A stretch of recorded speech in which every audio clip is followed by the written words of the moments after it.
السلام علیکم، good morning. پارس کی دنیا کے چاند ستاروں، ویلکم، خوش آمدید میری دنیا میں، میرے معزز صارفین کے لیے۔ ٹن ٹن یکدم حیا کے سامنے میز پر رکھا فون بجنے لگا۔ وہ چونکی، فون مسلسل بج رہا تھا۔ کیا وہ شخص اسے کال کر رہا تھا؟ اس نے دھڑکتے دل سے ریسیور اٹھایا اور کان سے لگایا۔ ہیلو، السلام علیکم حیا سلیمان، دس از میجر احمد۔ وہی بھاری نرم گرم سا خوبصورت لہجہ۔ وعلیکم السلام۔ اور فون ہاتھ میں پکڑ کر کان پہ رکھے یک ٹک سامنے اسکرین کو دیکھ رہی تھی، جس کے پار آدھے جھلسے چہرے والا آفیسر فون تھامے بیٹھا تھا۔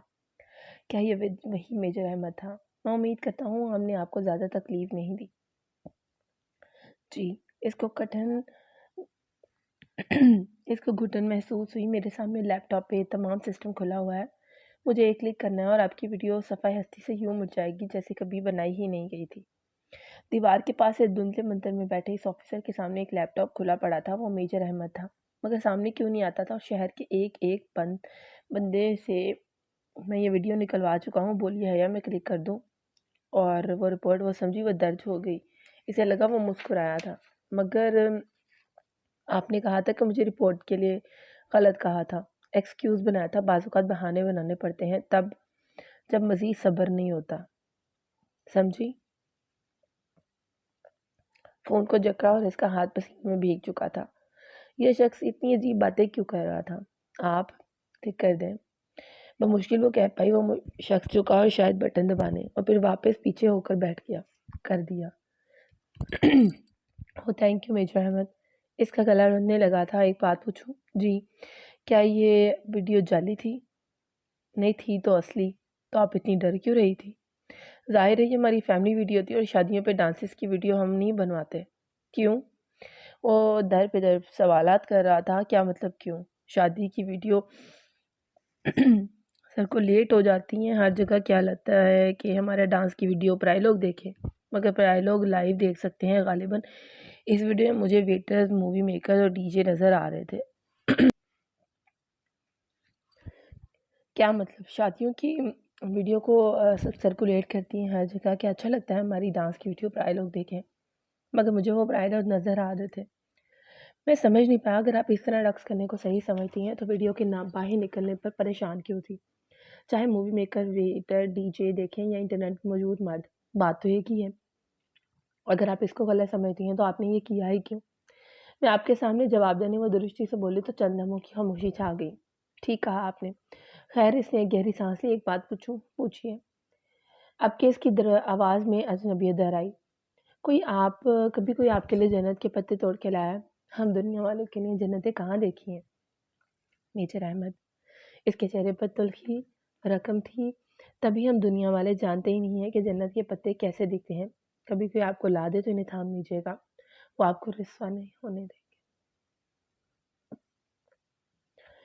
اس کے چہرے کی تلخی سکوت میں ڈھل گئی اور ٹھہر سی گئی۔ دھندلی دیوار ابھی تک اس کے سامنے تھی۔ کون تھا اس پار؟ آپ سن رہی ہیں؟ جی۔ وہ چونک کر سنبھلی اور میں چلتی ہوں، اور ریسیور کان سے ہٹانے ہی لگی تھی، وہ کہہ اٹھا، ایک منٹ، ایک آخری سوال کرنا ہے مجھے۔ وہ اڑتے اڑتے واپس بیٹھ کی۔ جی پوچھیے، آپ مجھ سے شادی کریں گی؟ اسے زور کا دھچکا لگا تھا۔ وہ اسی پھٹی پھٹی نگاہوں سے دھندلی دیوار کو دیکھنے لگی۔ بتائیے مس حیا۔ اس کے لب بھنج کے اور حیرت اور شوق پہ غصے کا غالب آ گیا۔ مس حیا نہیں، مسز حیا۔ چبا چبا کر ایک ایک لفظ بولتی وہ پر سام کر اٹھی اور فون کان ریسیور ابھی تک پکڑ رکھا تھا۔ کیا مطلب؟ وہ واضح چونکا تھا۔ افسوس کہ میرے بارے میں اتنی معلومات رکھنے کے باوجود آپ میرے بچپن کے نکاح کے بارے میں لا علم ہیں۔ وہ نکاح جو میرے کزن جہان سکندر سے میرا بچپن میں ہی پڑھا دیا گیا تھا، اور میں شادی شدہ ہوں، اور میرا شوہر ترکی میں رہتا ہے۔ اوہ، آپ کی وہ رشتہ دار فیملی جو کبھی پاکستان ہی نہیں آئی، جانتا ہوں۔ آپ کے پھوپھو کا خاندان جو ذلت اور شرمندگی کے مارے میں اب شاید کبھی ادھر کا رخ نہیں کرے گا۔ آخر کارنامہ بھی تو شرمناک انجام دیا تھا نا۔ ان کا انتظار کر رہی ہیں آپ؟ ارے بچپن کا نکاح تو کورٹ کا ہی ایک ہی پیشی میں ختم ہو جاتا ہے۔ Shut up and just shut up mister major Ahmed. وہ چلائی تھی، آپ کی ہمت بھی کیسے ہو یہ بات کرنے کی؟ ارے بھاڑ میں جائیں آپ اور آپ کی ویڈیو، اب بھلے اسے ٹی وی پر چلوا دیں، مجھے پرواہ نہیں، میرا ایک کام کرنے کی اتنی بڑی قیمت وصول کرنا چاہتے ہیں آپ رہا جہاں سکندر تو وہ میرا شوہر ہے، مجھے اس سے بہت محبت ہے، اس کے علاوہ میری زندگی میں کوئی نہیں آ سکتا، سمجھے آپ؟ سیور واپس پٹکنے سے پہلے اس نے دوسری جانب سے اس کا سوگواریت بھرا کہکہا سنا تھا، پیر پٹک اور دروازے کی جانب بڑھی اور اسی پر دروازہ کھول کر ایک سپاہی اندر داخل ہوا جو اندر بٹھا کر گیا تھا، گویا اسے فوراً اشارہ کر دیا، ملاقات ختم ہو چکی تھی اور حیا کے لیے وہ بے حد تلخ ثابت ہوئی تھی۔ گاڑی آپ کا انتظار کر رہی ہے میم، آئیے۔ وہ راستہ چھوڑ کر ایک طرف ہو گیا، حیا نے گردن موڑ کر دیکھا تو ان کے اس پار آدھے سیاہ چہرے والے شخص میز پر جھکا کچھ کر رہا تھا، شاید کچھ لکھ رہا تھا، اسے لگا اس نے اس کی میز پر کسی سرخ چائے کی جھلک دیکھی تھی، شاید سرخ گلابوں کے گلدستے کی، یا شاید اس کا وہم تھا۔ جس لمحے وہ پرانی مرسیڈیز کی پچھلی نشست پر بیٹھی تو کھلے دروازے سے اسی سپاہی نے جھک کر ایک سرخ گلاب کا بوکے سے تھمایا۔ گویا اس کے ساتھ کوئی خط نہیں تھا، وہ پھول ان سفید گلابوں سے قطعاً مختلف تھے، پھر بھی اسے یقین ہو گیا کہ وہ گمنام خطوط بھیجنے والا میجر احمد ہی تھا۔ اسے بہت پہلے سے جانتا تھا، وہ یہ جا کر اپنے میجر احمد کے منہ پر دے مارو۔ اس نے بوکے واپس سپاہی کے بازو میں پھینکا اور دروازہ کھٹاک سے بند کر دیا۔ مرسیڈیز زن سے آگے بڑھی، حیا شام بیرم بھاگتی ہوئی آئی اور خوشی اس کے انگ انگ میں پھوٹ رہی۔ وہ ویڈیو اس ویب سائٹ سے ریموو ہو گئی ہے، اس نے فرتے جذبات سے تقریباً بیک گراؤنڈ سے ٹیک لگائے بیٹھی حیا کو جھنجھوڑ ہی دیا تھا، مگر کیسے ہوا یہ سب؟ اس ویب سائٹ والے کو خوف خدا آ گیا ہوگا، مجھے کیا پتا، وہ لاپرواہی سے انجان بن گئی ہوں شاید، مگر اچھا ہی ہوا وہاں۔ ہاں تمہاری ترکی کی فلائٹ کب ہے؟ پتہ نہیں، پہلے پاسپورٹ تو ملے پھر وہی ویزا ملے گا۔ اس کو ارم کی موجودگی سے خوف تو نہیں لگی تھی، کچھ اس کے تاثرات سے ظاہر تھا۔ ارم جلد ہی اٹھ کر چلے گی اور پھر اپنی سوچوں میں الجھ گئی۔ میجر احمد، اس کا آدھا جھلسا چہرہ، سامنے نہ آنا، پردے کے پیچھے سے بات کرنا، وہ اس کی عجیب فلسفیانہ باتیں، جنت وغیرہ کا تذکرہ باز پس کرنا، پھر شادی کا سوال، او خدایا کیا عجیب آدمی تھا وہ۔ اور اس کی ایک بات جس کے بارے میں وہ اس قدر شدید عالم طیش میں ہونے کا باعث سوال نہیں کر سکی تھی، آپ کی پھوپھو کا خاندان جو ذلت و شرمندگی کے بارے اب شاید کبھی ادھر کا رخ نہیں کر سکے گا۔ آخر کارنامہ بھی تو بہت سر انجام دیا تھا۔ کیوں کہی تھی اس نے یہ بات؟ کیسی ذلت و شرمندگی اور کیسا شرمناک کارنامہ؟ پھوپھو کا خاندان واقعی پلٹ کر نہیں آیا تھا تو کیا اس کی وجہ ان کے خاندان اپنے ملک اور خاندان سے بیزاری نہیں تھی جیسا کہ وہ قیاس کرتی تھی، بلکہ کوئی اور تھی، کوئی ذلت امیز کام جو انہوں نے سر انجام دیا تھا؟ اور انہوں نے کس سے؟ پھوپھو، ان کے شوہر یا جہان سکندر نے؟ کیا گتھی تھی بھلا؟ مگر میجر احمد سے وہ استفسار نہیں کر سکتی تھی، نہ ہی اس کا دوبارہ کوئی فون آیا تھا۔ پھر اور وہ خطوط، وہ گلدستے، وہ بھی اسی نے بھیجے تھے۔ اسے اس کی سپاہی جانے کا کیسے علم ہوا؟ یقیناً اس کی کال ٹریپ کر رہا تھا۔ جب زارا کو اس نے بتایا تو اس وقت یقیناً اس کے گھر کے باہر ہی ہوگا، مگر وہ گلدستہ تو کچن کی ٹیبل پر رکھا تھا، تو کیا وہ ان کے گھر بھی داخل ہو سکتا تھا؟ اس کے کمرے میں بھی؟ خوف کی ایک لہر نے اسے اپنے حصار میں لے لیا۔ اس نے دروازہ دھکیلا تو وہ کھلتا ہی چلا گیا۔ سامنے بیڈ پر سلیمان صاحب بیٹھے تھے، سوچ میں ڈوبے، متفکر اور اس کے منتظر۔ ساتھ ہی ایک طرف صوفے میں موجود فاطمہ بیگم تھی، ان کی خوبصورت آنکھیں سوگوار تھی، وہ اور باوقار سرافے پہ افسردگی چھائی تھی۔ آپ نے بلایا تھا با؟ ہاں وہ بیٹھا۔ وہ خاموشی سے سر جھکائے چلتی ہوئی آئی اور بیڈ کی پائنیتی پہ ٹک گئی۔ سلیمان صاحب چند لمحے خاموش رہے، شاید وہ کچھ تمہید سوچ رہے تھے، مگر حیا کو امید تھی کہ وہ بنا تمہید کے ہی بات سیدھی کر ڈالیں گے۔ میں نے ایک فیصلہ کیا ہے، اس نے گردن اٹھائی اور وہ بہت سنجیدہ دکھائی دے رہے تھے۔ اب تمہیں کورٹ کے ذریعے سبین کے بیٹے سے خلا لے لینی چاہیے۔ کوئی اس کے منہ پر چابک دے مارتا تب بھی اتنا شاید درد نہ ہوتا جتنا اب ہوا تھا۔ میں نے وکیل سے بات کر لی ہے، عدالت کی ایک پیشگی میں علیحدگی ہو جائے گی، اور جتنے بیزار لوگ ہم سے ہیں یقیناً انہیں اس بات سے بہت خوشی ہوگی۔ اس نے شوقی نگاہوں سے ماں کو دیکھا، اس نے بے بسی سے شانے اونچکا دیے تھے۔ تمہارے ابا ٹھیک کہہ رہے ہیں، اور اس کے علاوہ کوئی چارہ بھی تو نہیں ہے۔ ان کے رویے سے صاف اندازہ ہوتا ہے کہ وہ اس رشتے کو رکھنا ہی نہیں چاہتے۔ ابا، کیا یہ واحد حل ہے؟ بہت دیر بعد وہ بولی تو اس کی آواز میں ٹوٹے خوابوں کا دکھ تھا۔ کیا اس کے علاوہ بھی کوئی حل ہے حیا؟ دنیا کا کوئی باپ اپنی بیٹی کا گھر نہیں توڑنا چاہتا، اور میں کبھی یہ تمہیں نہیں کہوں گا کہ نہیں کہتا، لیکن کس قیمت پر ہم یہ رشتہ نبھانے کی کوشش کریں جب وہ کوئی امید ہی نہیں دلاتا ہے؟ اگر آپ واقعی لگتا ہے کہ آپ میرا گھر بسا ہوا دیکھنا چاہتے ہیں تو مجھے ترکی جانے دیں۔ وہاں میں اس کو ضرور ڈھونڈوں گی، میں پوچھوں گی کہ اگر وہ گھر نہیں چاہتا تو ٹھیک ہے، ورنہ مجھے طلاق دے دے۔ اگر نہیں دیتا تو وہیں کورٹ چلی جاؤں گی، مگر مجھے ایک آخری کوشش کر لینے دیجیے پلیز۔ وہ خاموش ہو گئے، شاید قائل ہو گئے تھے۔ اب آپ مجھے 5 ماہ کا وقت دیں، اگر اس کے آخر میں بھی آپ کو لگے کہ مجھے خلا لے لینی چاہیے تو میں آپ کے فیصلے میں آپ کا ساتھ دوں گی۔ وہ اٹھی اور پھر بنا کہے کچھ کمرے سے نکل گئی۔ وہ خود بھی لڑکی اس ایک کلاس کے باہر ہی مل گئی تھی۔ وہ فائنلیں سنبھالتی باہر جا رہی تھی جب اس نے حیا کو روک لیا۔ سنیں مس سلیمان، وہ جیسے مجبوراً اسے مخاطب کر رہی تھی۔ حیا کو نے خوف سے پلٹ کر دیکھا، وہاں خدیجہ رانا کھڑی تھی، آنکھوں پہ بڑا سا چشمہ لگائے، بالوں کی اونچی پونی ٹیل باندھے، سینے سے فائل لگائے، ٹی جے، جسے ٹی جے صرف اس کی فرینڈ کہا کرتے تھے اور وہ اس کی فرینڈ نہ تھی اور نہ بننا چاہتی تھی۔ جی خدیجہ، بادل نخواستہ اس نے ذرا مروت سے جواب دیا تھا۔ آپ نے ویزے کے لیے اپلائی کر دیا ہے؟ دراصل میم پرخندہ نے کہا ہے کہ ہم دونوں کو جلد از جلد ویزے کے لیے اپلائی کرنا چاہیے، کیونکہ فروری کے پہلے ہفتے میں ہم نے اس پانچی یونیورسٹی کو جوائن کرنا ہے اور آج 13 تاریخ ہے۔ ہمارے پاس 15 دن ہے اور ترکی کا ویزا 15 دن میں کبھی بھی نہیں لگا کرتا۔ وہ پریشانی سے تیز تیز بولے جا رہی تھی کہ حیا کو سنجیدہ ہونا پڑا، ورنہ ابھی تک وہ ابا کی کہی گئی باتیں سوچ رہی تھی۔ اوہ، تو تب ہمیں کیا کرنا چاہیے؟ کل لازماً ٹرکش ایمبیسی جا کر ویزے کے لیے اپلائی کرنا ہے۔ آپ کو پتہ ہے ٹرکش ایمبیسی کا عجیب سا رول ہے کہ ہر روز سب سے پہلے آنے والے 15 امیدواروں کا ہی انٹرویو ہوتا ہے۔ ایمبیسی صرف 7 بجے ہی کھل جاتی ہے صبح کو، اور وہاں لوگوں کی لائن لگی ہوتی ہے، اور اگر ہم 1 منٹ بھی لیٹ ہوئے تو وہ ہمیں اگلے دن پہ ڈال دیں گے۔ آپ سن رہی ہو نا؟ جی، اس نے غائب دماغی میں سر ہلایا، پتہ نہیں وہ کیا بولے جا رہی تھی۔ آپ مجھے نمبر لکھوا دیں تاکہ ہم کوآرڈینیٹ کر سکیں۔ اس نے بے دلی سے اپنا نمبر لکھوا دیا اور خدیجہ اسے فون پر نوٹ کرتی گئی۔ ٹھیک ہے، کل صبح 6:30 بجے تک آپ ڈپلومیٹک انکلیو تک پہنچ جائے گا، میں وہیں ہوں گی۔ اس نے کہا اچھا کہہ کر جان چرانے والے انداز میں سر ہلایا، اور پلیز دیر مت کیجیے گا، یہ نہ ہو کہ آپ کی وجہ سے میرا بھی ویزا رہ جائے۔ مس سلیمان، وہ ناک چڑھا کر یہ جتا کی کہ آخر وہ بھی خدیجہ رانا ہے، کیا کمپنی ملی ہے مجھے، اوف۔ وہ پیر پٹک کر آگے بڑھ گئی۔ ابا کی باتوں نے اسے اتنا ڈسٹرب کیا تھا کہ وہ اس وقت ویزا اور وہ آخری چیز ہے جس کے بارے میں وہ سوچ سکتی تھی۔